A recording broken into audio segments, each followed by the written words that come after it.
ಸ್ವಾಗತ. ನಾನು ಚಿರಸುಮಾ ದೊಡ್ಮನಿ. ಸುದ್ದಿಗೂ ಮುನ್ನ ಇದೀಗ ಹೆಡ್ಲೈನ್ಸ್. ವಿದ್ಯುತ್ ಶಾರ್ಟ್ ಸರ್ಕ್ಯೂಟ್ನಿಂದ ಕಿರಾಣಿ ಅಂಗಡಿ ಸುಟ್ಟು ಭಸ್ಮ. ರಾಯಬಾಗ್ ತಾಲೂಕಿನ ನಿಡಗುಂದಿ ಗ್ರಾಮದಲ್ಲಿ ಘಟನೆ. 8 ರಿಂದ 9 ಲಕ್ಷ ಬೆಲೆ ಬಾಳುವ ದಿನಸಿ ವಸ್ತುಗಳು ಭಸ್ಮ. ಆಸ್ಪತ್ರೆಯಿಂದ ಬೆತ್ತಲಾಗಿ ಓಡಿ ಹೋದ ಪೇಷಂಟ್. ರಾಯಬಾಗ್ ಪಟ್ಟಣದ ನಿಸರ್ಗ ಆಸ್ಪತ್ರೆಯಲ್ಲಿ ಘಟನೆ. ಸರಿಯಾದ ರೀತಿಯಲ್ಲಿ ಚಿಕಿತ್ಸೆ ನೀಡದ ಹಿನ್ನೆಲೆ ಓಡಿ ಹೋದ ಪೇಷಂಟ್.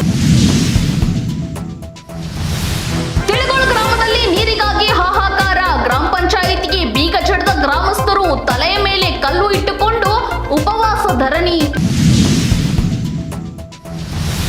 ಚೌಧರಿ ಗೆಲುವಿನ ವಿರುದ್ಧ ಬೌನ್ಸರ್ಸ್ ಎಸೆದ ಪಠಾಣ್. ಗುಜರಾತಿನ ಯೂಸುಫ್ ಪಠಾಣ್ ಪಶ್ಚಿಮ ಬಂಗಾಳದಲ್ಲಿ ಸ್ಪರ್ಧೆ. ಕ್ರಿಕೆಟ್ ಬೇರೆ ರಾಜಕೀಯ ಬೇರೆ ಎಂದು ತೊಡೆ ತಟ್ಟಿದ ಚೌಧರಿ. ತಮಿಳುನಾಡಿನಿಂದ ಬಂದ Topiwala. Rameswar cafe blast case ಮಾಹಿತಿ ಪತ್ತೆ ಹಚ್ಚಿದ ಎನ್ಐಎ. ಶಂಕಿತ ವ್ಯಕ್ತಿ ಧರಿಸಿದ ಟೋಪಿ ಮೂಲ ಪತ್ತೆ ಹಚ್ಚಿದ ತಂಡ.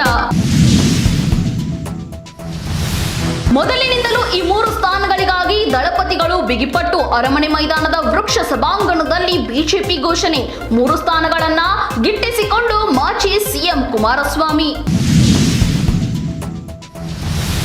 ಮಾಜಿ ಸಂಸದ್ ಮೂಡಲ್ಗಿರಿಯಪ್ಪ ನಿಧನ. ವಯೋಸಹಜ ಅನಾರೋಗ್ಯಕ್ಕೆ ಒಳಗಾಗಿದ್ದ ಮಾಜಿ ಸಂಸದ್.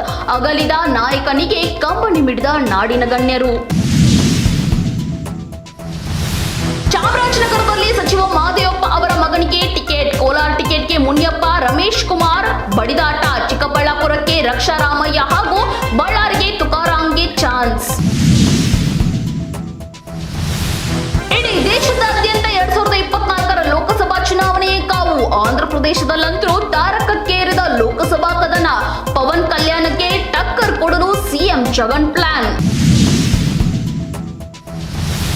ರಾಜ್ಯದಲ್ಲಿ ಲೋಕಸಭಾ ಚುನಾವಣೆಯ ಕಾವು. ಧಾರವಾಡದಲ್ಲಿ ಮುಂದುವರೆದ ಬಡದಾಟ. ವಿನೋದ್ ಅಸೋಟಿಗೆ ಕೈ ಟಿಕೆಟ್. ಇದಾಗಿತ್ತು ಇವತ್ತಿನ ಅಪ್ಡೇಟ್ಸ್. ಮತ್ತಷ್ಟು ಅಪ್ಡೇಟ್ಸ್ಗಾಗಿ ನೋಡ್ತಾ ಇರಿ ನಮ್ಮ ವಿಜಯ ನ್ಯೂಸ್. ಭರವಸೆ ಬದುಕಿನ ವಿಜಯ. ನೀವು ನೋಡ್ತಾ ಇದ್ದೀರಾ ನಮ್ಮ ವಿಜಯ ನ್ಯೂಸ್. ಭರವಸೆ ಬದುಕಿನ ವಿಜಯ.